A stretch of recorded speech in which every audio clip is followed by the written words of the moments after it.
Neutrality அப்படின்றது ஒரு myth. நியூட்ரல்னு ஒன்று இல்லவே இல்லை. எது நியூட்ரலு? என்னை பொறுத்தவரையும் எது நியூட்ராலிட்டின்னா மக்கள் பக்கம் நிற்கிறது, அதிலும் குறிப்பாக பாதிக்கப்பட்ட மக்கள் பக்கத்தில் நிற்கிறது. Standing with victims.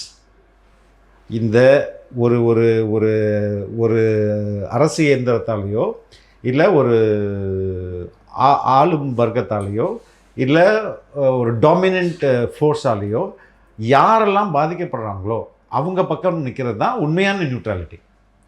சரிங்களா? அப்போது தாவேக்காவும் அதை தான் செய்யுது. நேற்று எங்களுக்கு ஒரு 2 நாட்களுக்கு முன்பு ஒரு ஓரியன்டேஷன் நடந்ததுன்னு வைங்களேன்.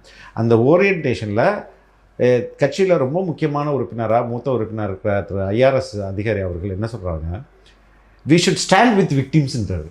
என்னடா அது, நம்மளும் இவ்வளோ நாள் அதை தானே நினச்சிருந்தோம், நம்ம பண்ணுற வேலை வி ஷுட் ஸ்டாண்ட் வித் விக்டிம்ஸ்ன்னு இருக்குது. இது சொல்லுமே. அப்போ அதே தானே அந்த கட்சியும் சொல்கிறாங்க நமக்கு. அப்போ 2 பேருக்குமே ஐடியாலஜிக்கலாக ரொம்ப ஜெல் ஆகுதுல்ல.